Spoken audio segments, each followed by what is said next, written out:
It was a night like any other in Raccoon City.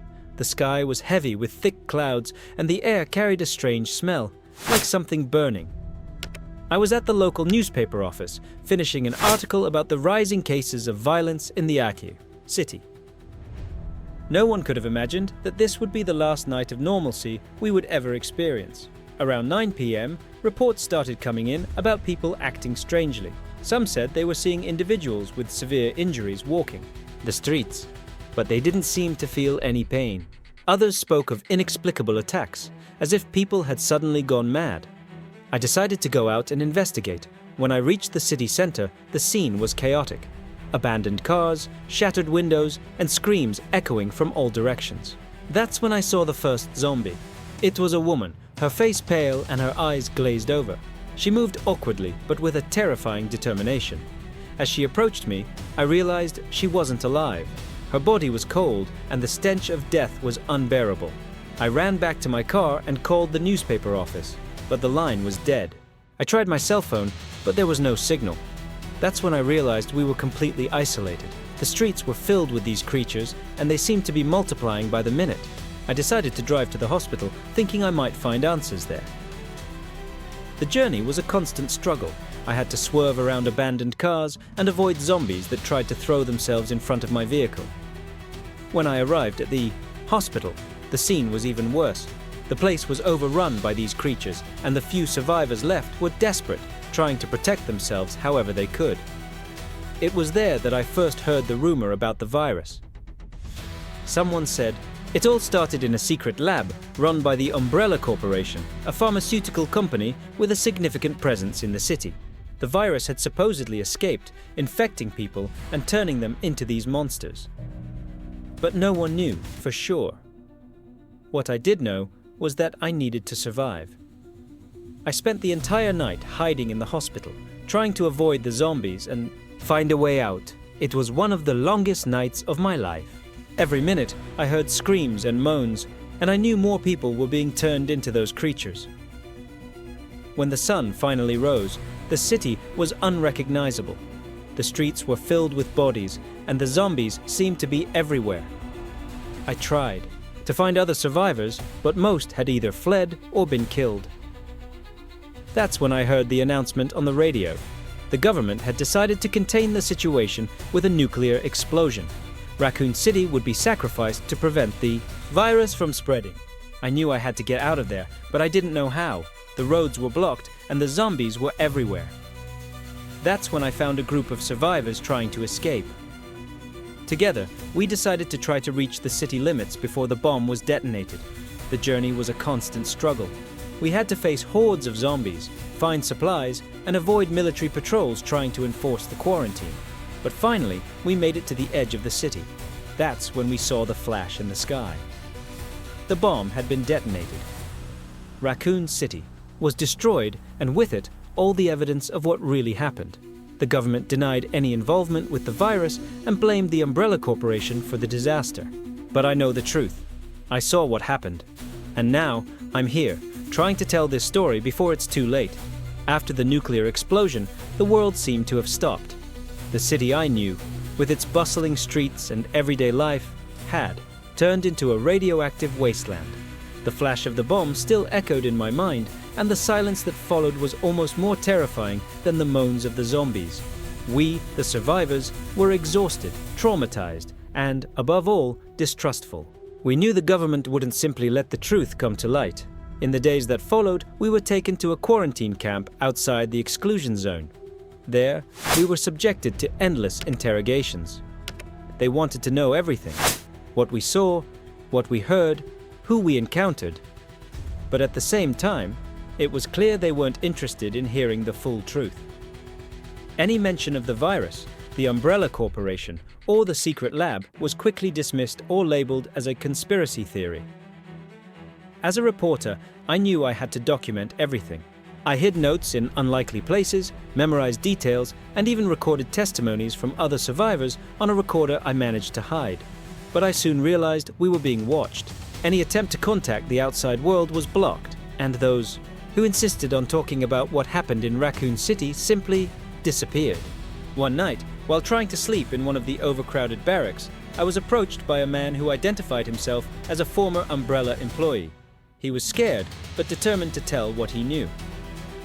According to him, the virus wasn't an accident. It was a bioweapon created by the corporation, and the government had known about it from the start. The nuclear explosion wasn't just to contain the outbreak, but to destroy the evidence that could incriminate them. Before he could say more, soldiers appeared and took him away. I never saw him again. That was the moment I realized that if I wanted to survive, I needed to be more careful. I started communicating with other survivors discreetly, sharing information and planning an escape. We knew we couldn't trust the authorities. They were more interested in protecting their secrets than helping the survivors. Finally, after weeks of planning, we managed to escape the quarantine camp. It was a risky escape, with chases and gunfire, but we made it to an isolated rural area.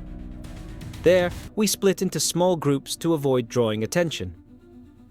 I decided to go alone, determined to find a way to expose the truth. In the months that followed, I traveled from city to city, trying to find journalists or activists willing to listen to my story. But it was as if Raccoon City had never existed. The news spoke of an industrial accident and a successful evacuation. But no one mentioned the zombies, the virus, or the bomb. It was as if the entire world had agreed to forget. Now, I'm writing this account in a safe place, far from the eyes of the government and Umbrella. I know my life is in danger, but I believe the truth needs to be told. Raccoon City wasn't just a tragedy, it was a crime, and those responsible must be held accountable. After months of running and failed attempts to expose the truth, I realized I couldn't rely solely on traditional media. The government and the Umbrella Corporation had tentacles everywhere, and any attempt to publish my story was quickly suppressed.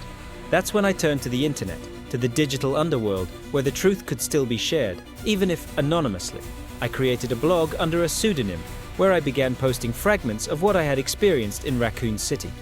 At first, the posts were seen as fiction, horror stories created for entertainment. But as more survivors began to speak out, the blog gained attention. People from all over the world started questioning the official narrative, and the name Raccoon City began to echo in forums and social media. However, this attention also attracted enemies. My blog was hacked several times, and I received anonymous death threats. I knew I was being watched, but I couldn't stop. Every day, more survivors reached out, sharing their own stories and evidence. Photos, videos, leaked documents from Umbrella, it all started to pile up, forming a mosaic of irrefutable proof. One of these survivors was a former Umbrella scientist who had worked in the secret lab in Raccoon City. She agreed to meet me in person, but only under extremely secure conditions. When we finally met, she handed me a flash drive containing confidential documents detailing the creation of the T-virus, its nature as a bioweapon, and the government's involvement in covering up the disaster. With this evidence in hand, I decided to contact a group of independent investigative journalists known for their courage in exposing large-scale scandals. Together, we began compiling a comprehensive dossier on what really happened in Raccoon City. The work was meticulous and dangerous, but we finally managed to publish the report on an international website, out of reach of local authorities. The reaction was immediate and chaotic. The government vehemently denied the allegations, but the evidence was overwhelming. Protests erupted in several cities, demanding justice for the victims of Raccoon City. The Umbrella Corporation, now under intense scrutiny, saw its stock plummet and its executives investigated. But the fight wasn't over yet. I knew that even with the truth exposed, those in power wouldn't give up easily. They continued to try to discredit our sources and undermine our credibility. Some of the journalists involved in the case disappeared, and others were arrested on false charges. Now I live in constant motion, always one step ahead of those who want to silence me. But I don't regret anything. Raccoon City may have been destroyed, but its story served as a warning to the world. Corporate greed and government corruption can no longer be swept under the rug. With the publication of the dossier and the global exposure of what really happened in Raccoon City, the world began to wake up to a dark reality. The Umbrella Corporation, once an untouchable giant, was brought to trial. Executives were arrested, secret labs were shut down, and the company's assets were frozen. It seemed that, finally, justice was being served. However, the cost of this victory was high. Many of the survivors who spoke out were persecuted, intimidated, or even killed. I myself continued to be a target, living in the shadows, always changing locations and identities. Despite this, I felt that every day of struggle was worth it. The truth was out there, and people were starting to question the official narratives. One of the most poignant moments of this journey was when I managed to contact the families of Raccoon City victims. Many of them had never known what really happened to their loved ones. By sharing my stories and the evidence I had gathered, I was able to give them some peace, knowing that their family members weren't just numbers in a statistic, but people who fought until the end was a comfort to many. But the fight didn't stop at Raccoon City. As more information leaked, we discovered that Umbrella wasn't the only corporation involved in dangerous experiments. Other companies, many with close ties to governments, were developing bioweapons and conducting tests on unsuspecting populations. The case of Raccoon City was just the tip of the iceberg. I decided to expand my work, creating a network of informants and allies around the world. Together, we began investigating other suspicious facilities and exposing new scandals. Each discovery was a risk, but also an opportunity to prevent another tragedy like Raccoon City from happening. Now, years after the disaster, the legacy of Raccoon City lives on. The city may have been destroyed, but its story served as a warning to the world. People are more aware of the dangers of corporate greed and government corruption. Transparency and accountability movements have gained strength, and the pressure for real change has never been greater. I continue my journey, always on the move, always alert. I know the price of truth is high, but I also know it's essential. As long as there are people willing to fight for it, there will be hope for a better future. Years have passed since the fall of Raccoon City, but the scars of that tragedy are still alive. The city may have been reduced to ashes, but its story echoes as a warning to humanity. The truth we exposed about the Umbrella Corporation and the government's involvement changed the world, but it also revealed how deep corruption runs and how far the powerful are willing to go to protect their secrets. Despite the victories, the fight never ended. Umbrella was dissolved, but its tentacles still reach far. Former executives fled to countries without extradition, secret labs were transferred to other corporations, and new dangerous experiments continue under different names. The T-virus may have been contained, but other biological threats are being created in silence. I, like many other survivors, remain in the shadows. I live under false identities, always on the move, always alert. Every day, I receive new information from anonymous sources, reports of corporate and government abuses that need to be exposed. The internet has become my primary weapon, but also my greatest risk. Every post, every leak can be traced, but I can't stop. The truth needs to be told. One of the most impactful moments of this journey was when I discovered that the T-virus wasn't the only Umbrella project. There were others, even more dangerous, that could cause destruction on a global scale. With the help of allies, I managed to infiltrate an abandoned Umbrella facility and recover documents detailing these projects. This information was leaked to the international press, causing a new political earthquake. But exposing these secrets also brought consequences. The network of survivors I had built was infiltrated. Some of my closest allies were captured or killed.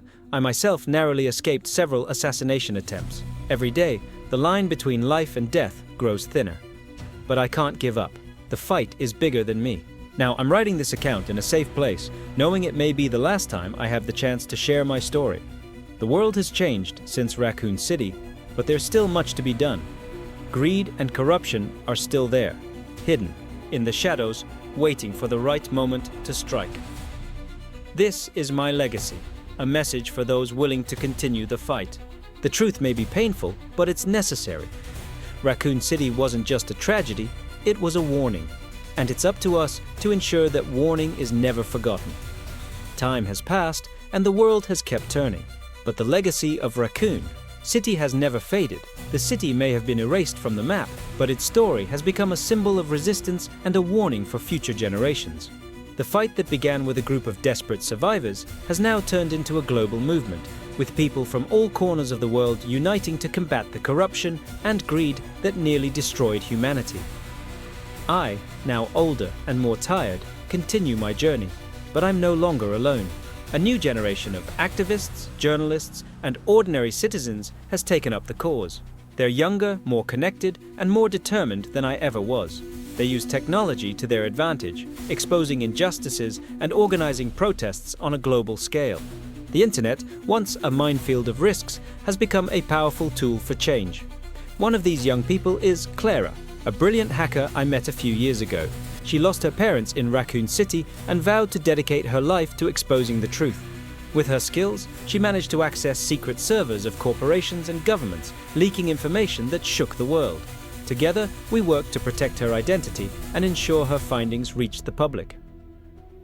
Another ally is Marcos, a former soldier who defected after discovering his government was involved in biological experiments similar to umbrellas. He uses his training to protect activists and ensure information gets where it needs to go. His courage and determination are inspiring, and he's become a key figure in our network. But despite the progress, the risks remain high. The corporations and governments we are trying to expose haven't given up. They're smarter, more cautious, and more dangerous. With every leak, every protest, they respond with violence and repression. We know the fight is far from over, but we also know we can't stop.